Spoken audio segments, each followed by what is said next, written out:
पितृपक्ष को श्राद्ध पक्ष भी कहा जाता है, जो भाद्रपद पूर्णिमा से आश्विन कृष्ण पक्ष अमावस्या तक चलते हैं।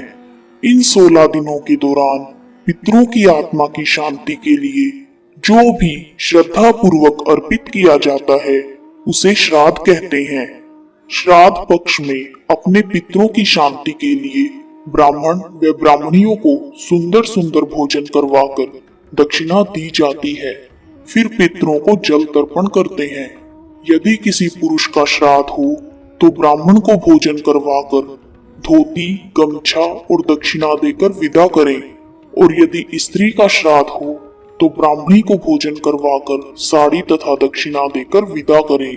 खीर, पूरी और इमरती की रसोई से पितृ बहुत तृप्त होते हैं। पितृपक्ष की महिमा को लेकर कई कथाएं भी प्रचलित हैं, जिनका पाठ तर्पण करते हुए किया जाता है। इनमें सबसे ज्यादा कर्ण की कथा कही जाती है, जो महाभारत काल से सुनी जा रही है। महाभारत के युद्ध में वीर गति को प्राप्त होने के बाद जब कर्ण की आत्मा स्वर्ग में पहुंची तो उनको भोजन में सोना, चांदी, हीरे जवाहरात परोसे गए।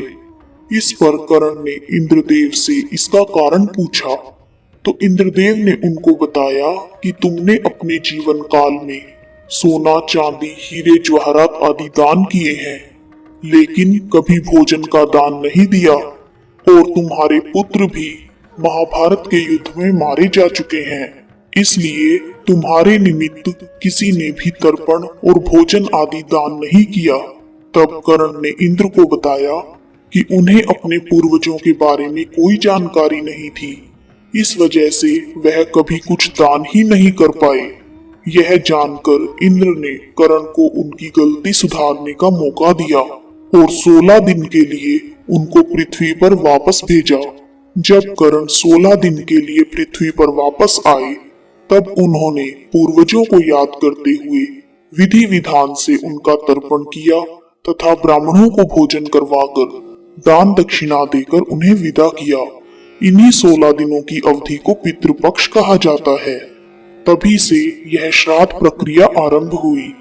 पितृपक्ष की एक पौराणिक कथा के अनुसार जोगे तथा भोगे 2 भाई थे। दोनों भाई अलग अलग रहते थे, परंतु दोनों में बहुत प्रेम था। जोगे बहुत धनी था और भोगे निर्धन था। जोगे की पत्नी को अपने धन का बड़ा अहंकार था, किंतु भोगे की पत्नी बड़ी ही साधारण तथा सरल हृदय वाली थी। पितृपक्ष आने पर जोगे की पत्नी ने जोगे को पितरों का श्राद्ध करने के लिए कहा। तब जोगे ने इसे व्यर्थ कार्य समझकर टालने की चेष्टा की, परंतु उसकी पत्नी समझती थी कि यदि वह ऐसा नहीं करेंगे तो लोग बातें बनाएंगे। फिर उसे अपने मायके वालों को दावत पर बुलाने और अपनी शान दिखाने का यह उचित अवसर लगा। इसलिए वह बोली, आप शायद मेरी परेशानी की वजह से ऐसा कह रहे हैं, किंतु इसमें मुझे कोई परेशानी नहीं होगी। मैं भोगे की पत्नी को बुला लूंगी, वह मेरी मदद कर देगी, हम दोनों मिलकर सारा काम कर लेंगी। फिर उसने जोगे को अपने पीहर न्योता देने के लिए भेज दिया। दूसरे दिन जोगे की पत्नी के बुलाने पर भोगे की पत्नी सुबह सुबह आकर सारे काम में जुट गई। उसने रसोई तैयार की और अनेक पकवान बनाए। फिर सभी काम निपटाकर वह अपने घर वापस आ गई। आखिर उसे भी तो पितरों का श्राद्ध और तर्पण करना था। इस अवसर पर ना तो जोगे की पत्नी ने उसे वहीं रोका और ना ही वह स्वयं रुकी। शीघ्र ही दोपहर हो गई। पितृभूमि पर उतरे। जोगे भोगे के पितृ पहले जोगे के यहाँ गए तो उन्होंने देखा कि जोगे के यहाँ तो उसके ससुराल वाले भोजन पर जुटे हुए हैं। वे निराश होकर भोगे के यहाँ चले गए। वहां पर कुछ भी नहीं था, मात्र पितरों के नाम पर अगियारी दे दी गई थी। पितरों ने अगियारी की राख चाटी और भूखे ही नदी के तट पर जा पहुंचे। थोड़ी देर में सारे पितृ इकट्ठे हो गए और अपने अपने यहाँ के श्राद्ध की बड़ाई करने लगे। जोगे भोगे के पितरों ने भी अपनी आप बीती सुनाई। फिर वे सोचने लगे, अगर भोगे समर्थ होता तो शायद उन्हें भूखा न रहना पड़ता। मगर भोगे के घर में तो 2 जून की रोटी भी खाने को नहीं थी। यही सब सोचकर उन्हें भोगे पर दया आ गई। अचानक वे नाच नाच कर गाने लगे, भोगे के घर धन हो जाए, भोगे के घर धन हो जाए। सांझ होने को हुई। भोगे के बच्चों को कुछ भी खाना नहीं मिला। उन्होंने अपनी माँ से कहा, माँ हमें भूख लगी है। बच्चों को टालने की गरज से भोगे की पत्नी ने कहा, जाओ आंगन में होंदी ओंधी पड़ी है, उसे जाकर खोल लो और जो कुछ मिले बांट कर खा लेना। बच्चे वहां पहुंचे तो उन्होंने देखा कि होदी मोहरों से भरी पड़ी है। वे दौड़े दौड़े माँ के पास आए और उन्होंने सारी बात बताई। बच्चों की बात सुनकर भोगे की पत्नी आंगन में आई और उसने होदी को मोहरों से भरा हुआ देखा और वह हैरान हो गई। इस प्रकार भोगे भी धनी हो गया और धन पाकर अगले साल जब पितृपक्ष आया तो श्राद्ध के दिन भोगे की स्त्री ने 56 प्रकार के व्यंजन बनाए। उसने ब्राह्मणों को बुलाकर विधि विधान से श्राद्ध किए, भोजन करवाया और दक्षिणा दी। जेठ जेठानी को सोने चांदी के बर्तनों में भोजन करवाया। इससे पितृ बड़े प्रसन्न तथा तृप्त हुए। जिस प्रकार भोगे के पितरों ने उसे विधि विधान से श्राद्ध करने पर धन धान्य से संपन्न कर दिया, वैसे ही यदि कोई व्यक्ति पितृ पक्ष में अपने पितरों का श्राद्ध पूरी श्रद्धा भावना के साथ विधि विधान से करता है, उसके पितृ भी उस पर मेहरबान होते हैं। आइए अब सुनते हैं वायु पुराण के अनुसार पितृपक्ष की एक कथा।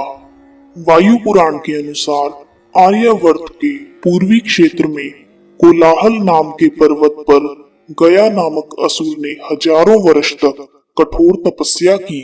उसकी तपस्या से प्रभावित होकर भगवान विष्णु ने ब्रह्मा जी को उसे वरदान देने के लिए कहा। ब्रह्मा जी सभी देवताओं के साथ गयासुर के पास पहुंचे। उन्होंने गयासुर से वरदान मांगने को कहा। गयासुर ने वर मांगा कि समस्त देवताओं, ऋषियों और मुनियों का सभी पुण्य उसे प्राप्त हो जाए, उसका शरीर देवताओं की तरह पवित्र हो जाए और लोग उसके दर्शन मात्र से ही पाप मुक्त हो जाएं। इस पर ब्रह्मा जी सहित सभी देवताओं ने तथास्तु कह दिया। देवताओं के वरदान का यह परिणाम हुआ कि जो भी उसके दर्शन करता वह पाप मुक्त होकर पवित्र हो जाता था। गयासुर के पास जाने वाला हर जीव स्वर्ग को जाने लगा। विधि के विधान को समाप्त होता हुआ देखकर ब्रह्मा जी भगवान विष्णु के आदेश से गयासुर के पास गए। उन्होंने कहा, हे परम पुण्य गयासुर, मुझे ब्रह्म यज्ञ करना है और तुम्हारे समान पुण्य भूमि मुझे कहीं और नहीं मिलेगी। अतः तुम अपनी 20 कोस में व्याप्त शरीर को मुझे प्रदान करो। गयासुर ने यज्ञ के लिए ब्रह्मा जी को अपना शरीर दे दिया। जब यज्ञ प्रारंभ हुआ तो उसका शरीर हिलने लगा। ब्रह्मा जी ने नाभि प्रांत से उसे संतुलित किया तथा विष्णु जी ने गयासुर की छाती पर अपने चरण रखे और अपनी गदा से गयासुर के कंपन को संतुलित किया। श्री हरि विष्णु जी की चरण छाप पड़ने पर असुर का अहंकार नष्ट हो गया।